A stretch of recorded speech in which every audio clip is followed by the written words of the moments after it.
नमस्कार, बहुत स्वागत आप सभी का। मैं हूं आपके साथ चेतन पाठक और आप देख रहे हैं एनएमएफ न्यूज। बात पड़ोसी पाकिस्तान की, जहां जुमे की नमाज के दिन मदरसे में एक बेहद खतरनाक धमाका होता है और इस बॉम्ब ब्लास्ट में किसी छोटे मोटे लोग को नहीं बल्कि तालिबान बनाने वाले यानी कि तालिबान के गॉडफादर के बेटे की हत्या कर दी जाती है। हमीदुल हक हक्कानी, इसकी मौत हो जाती है और बहुत बड़ा यह हमला अब माना जा रहा है। आखिर यह मौलाना हमीदुल हक हक्कानी था कौन और यह गॉडफादर यानी कि इसका बाप कौन था जिसने तालिबान बनाया, इसके बारे में हम चर्चा करने वाले हैं। विस्तार से समझेंगे कि आखिर ये पूरा मामला क्या है, पाकिस्तान में कैसे इसे निशाना बनाया गया।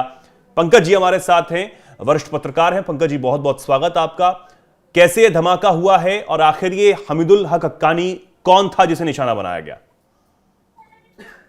देखिए, फ्राइडे को जुम्मे की नमाज के बाद ये एक सुसाइड बॉम्बर जो कि रिलीजियस प्रीचर के भेष में था, मतलब मौलवी के शक्ल में, उसने अपने कमर पे विस्फोटक बांध के रखा था और इस मदरसे के जिस गेट से ये हमीदुल हक्कानी निकल रहे थे वहीं पे उनसे मिलने के बहाने या उनके नजदीक जाता है और खुद को उड़ा लेता है। इसमें जो उनके सुरक्षाकर्मी थे वो मारे जाते हैं, 3 पुलिसकर्मी बताए जा रहे हैं, ये खुद मारे जाते हैं और 5 अन्य लोग मारे जाते हैं जो इनके आसपास जो जा रहे थे, जो इनको एस्कॉर्ट कर रहे थे। ये बहुत बड़ा मामला है अगर पाकिस्तान, अफगानिस्तान और इंडिया के लिहाज से देखें।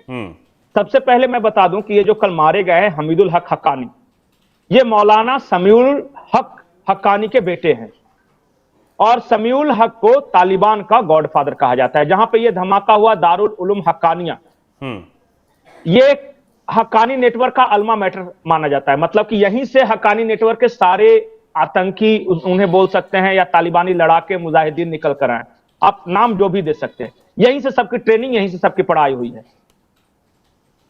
तालिबान का कहना है कि ये जो धमाका है, ये जो विस्फोट है, ये आईएस खुरासान ने कराया है। मतलब दाइश जिसे बोलते हैं, आईएस बगदादी वाला, उसका जो साउथ एशिया का जो विंग है उसको आईएस खुरासान कहते हैं और उस नेटवर्क ने ये धमाका किया है। अब समझिए कि ये धमाका कैसे हो, इसका जब परिप्रेक्ष्य समझिएगा तो बहुत इंटरेस्टिंग है। ये जो दारुल उलूम हक्कानिया है, इसकी स्थापना 1947 में हुई थी जी, जिस साल भारत और पाकिस्तान का बंटवारा हुआ था। और शुरुआती इन्होंने क्या किया कि वहां पे कबीलाई लड़ाकों को इन्होंने ट्रेनिंग दी और यही कबीलाई लड़ाके बाद में कश्मीर में आए थे हमला करने। और भारत जो आज पीओके है ना, वो आज पाकिस्तान के कब्जे में है, तो यहीं से ट्रेन किए हुए वो कबीलाई लड़ाकों, जो अफगानी जिनको बोलते हैं, उनकी मदद से ये आज कब्जा किया था।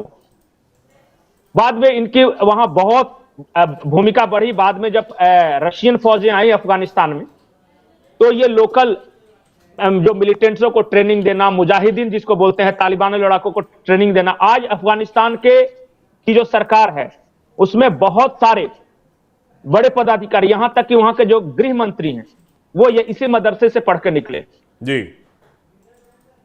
और अभी जो इन पे हमला हुआ वो डायरेक्ट तालिबान पे हमला माना जा रहा है। हक्कानी नेटवर्क ही नहीं, अफगानिस्तान के तालिबान सरकार पे यह हमला है और इसलिए क्रिटिसाइज वगैरह भी किया है। अब आरोप ये हैं, कहानी पूरी समझिए। आरोप ये है कि हाल के दिनों में तालिबान और पाकिस्तान के बीच संबंधों में कड़वाहट आई है। बिल्कुल, पाकिस्तानी फौज का हमेशा से आरोप रहा है कि टीटीपी के जरिए जो अफगान की तालिबान सरकार है वो हमारे यहां अराजकता पैदा कर रही है, या खैबर पख्तूनख्वा बलूचिस्तान।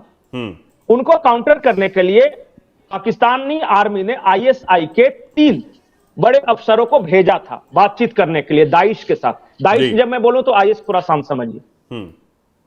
उन्होंने कहा कि देखिए, तालिबान आपका भी दुश्मन, तालिबान अब हमारा भी दुश्मन। ये पाकिस्तानी आईएसआई के अधिकारी कह रहे हैं, आप आइए अफगानिस्तान में और आपकी जरूरत है साउथ एशिया में, क्योंकि पाकिस्तान और आईएसआई को लगता है कि अब जो तालिबान है वो न भारत के खिलाफ लड़ेगा, न कश्मीर में आतंकी भेजेंगे, उल्टा पाकिस्तान और उसकी फौज के खिलाफ लड़ रहा है।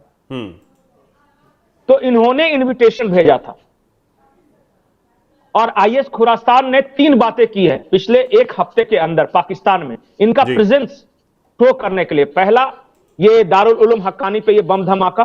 बिल्कुल। दूसरा इन्होंने किया कि एक चैटर पकड़ा गया था जिसमें आईएस खुरासान के लोग बातचीत कर रहे थे कि जहां क्रिकेट मैच हो रहे हैं चैंपियंस ट्रॉफी के, वहां हम क्या करेंगे, हमले करेंगे, अगर संभव हुआ तो कुछ खिलाड़ियों की किडनैपिंग करेंगे और फिर उससे बार्गेन करेंगे अपने लोगों को छोड़ने के लिए। ये इस बारे में भी हमने एक वीडियो में डिस्कस किया था। तीसरी बात इन्होंने ये की है कि उन इलाकों में जैसे खैबर पख्तूनख्वा, बलूचिस्तान, जहां पाकिस्तानी आर्मी का रिट नहीं चल रहा है, इन्होंने काउंटर अटैक शुरू किए हैं। अभी आप देखिएगा कि अभी झड़पें शुरू हुई है। एक तरफ बलोच लिबरेशन आर्मी और टीटीपी है और दूसरी तरफ कुछ अज्ञात जिसके कहा जाता है आतंकी हैं जो कि उन पे हमला कर रहे हैं। वो कोई आतंकी नहीं है, आईएस खुरासान के लोग हैं और आईएसआई उनकी मदद कर रही है जो पाकिस्तान की गुप्तचर एजेंसी है। ये चल रहा है पाकिस्तान में। यानी पाकिस्तानी फौज ने टीटीपी से निपटने के लिए या तालिबान से निपटने के लिए आईएस खुरासान की मदद ली है कि अब तुम और अपने तरीके से इनको मारो। ये चल रहा है और हमसे जो चाहिए, हमसे पैसा चाहिए या मदद जो भी चाहिए, ट्रेनिंग वगैरह हम करेंगे।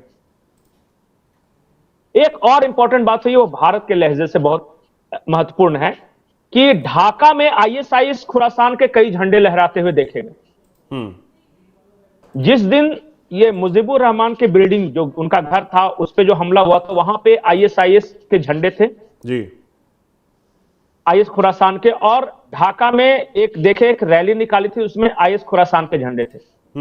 तो हमारा शक यह है इंटेलिजेंस एजेंसियों में, कहीं ऐसा तो नहीं कि पाकिस्तान ने बांग्लादेश, ऑपरेशन बांग्लादेश के लिए भी आईएस खुरासान की मदद ली है और वहां भी एक कट्टरपंथ को बढ़ावा देना और एक खिलाफत की बात करना वो शुरू हो गया है। आप देखेंगे कि बांग्लादेश के अंदर डोनाल्ड ट्रंप, प्रधानमंत्री नरेंद्र मोदी सहित और चाइनीज शी जिनपिंग के पोस्टर पे जूते मारे जा रहे हैं या मुंह पे काली पोती जा रही। ये आईएस खुरासान का काम है वहां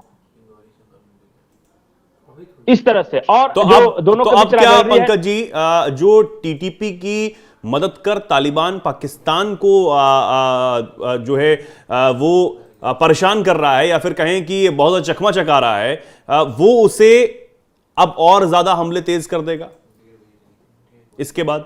देखिए, टीटीपी तो करेगा, तालिबान करेगा, लेकिन उनको काउंटर करने के लिए, उन्हीं के तरीके से जवाब देने के लिए आईएस खुरासान पाकिस्तान में आ चुका है। एक और एंगल है इसका, आईएस या आईएस खुरासान, इसके पीछे अमेरिकी सीआईए का हाथ है, ये हर किसी को पता है। बशर अल असद को हटाने के लिए, तख्ता पलट करने के लिए आईएसआई की स्थापना भी सीआईए ने की थी। पाकिस्तानी फौज का यह कहना है कि देखिए, अमेरिका के कोवर्ट ऑपरेशन विंग है ये, उसकी मदद हम ले रहे हैं अमेरिका के ही दुश्मन तालिबान से लड़ने के लिए, तो अमेरिका को ऐसे में हमारी मदद करनी चाहिए। जैसे जैसे तालिबान और अमेरिका के बीच तनाव बढ़ता जाएगा, वैसे वैसे आईएस खुरासान का दखल पाकिस्तान में बढ़ता जाएगा और कल को पाकिस्तानी फौज कहे कि हम तो अमेरिका की तरफ है जी, हम तो अमेरिका के सीआईए ने जो बनाया है उसकी मदद ले रहे हैं और अमेरिका के दुश्मन तालिबान को खत्म करने के लिए ले रहे हैं। ये भी एंगल है जो कि पाकिस्तानी फौज या वहां के बहुत सारे रणनीतिकार, रक्षा विशेषज्ञ इस बात की खुलेआम चर्चा कर रहे हैं।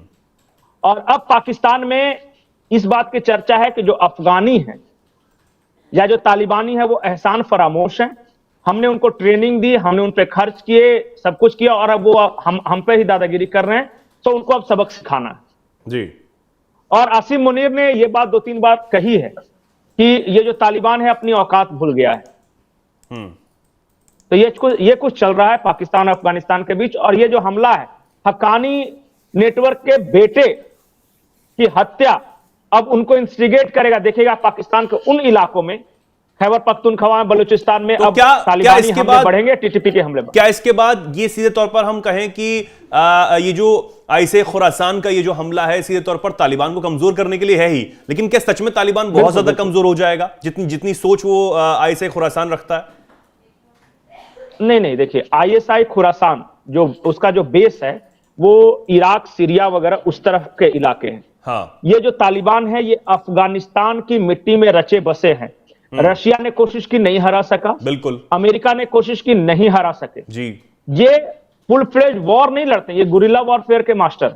ये अगले 100 साल तक लड़ाई कर सकते हैं।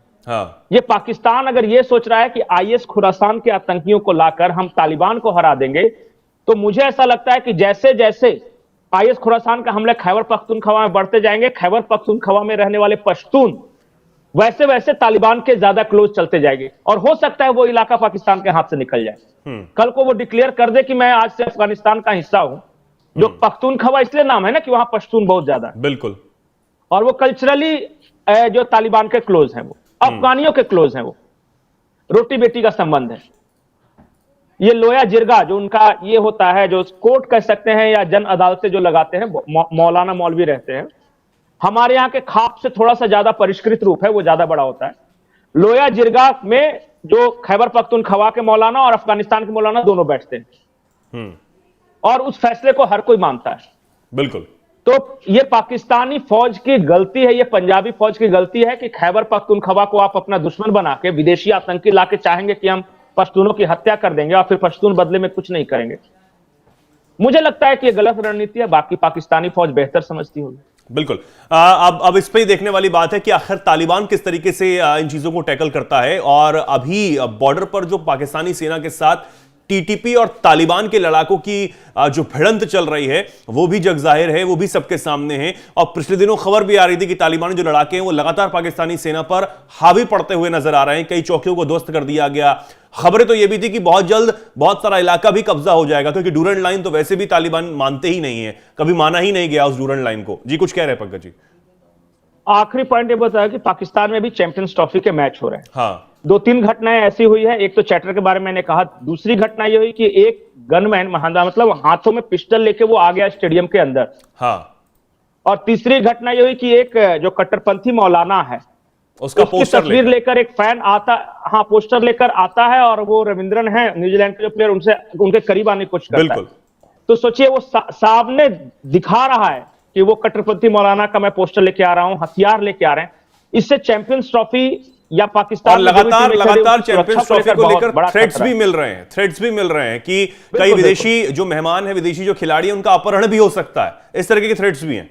बिल्कुल नहीं, और बहुत प्रचार किया था कि हमने वर्ल्ड क्लास इंफ्रास्ट्रक्चर वगैरह बनाया। कल हम देख रहे थे कि वो जो गत्ता वो तो सब बकवास है। पाकिस्तान की इतनी हैसियत ही नहीं है कि तमाम चीजें ये कर सके।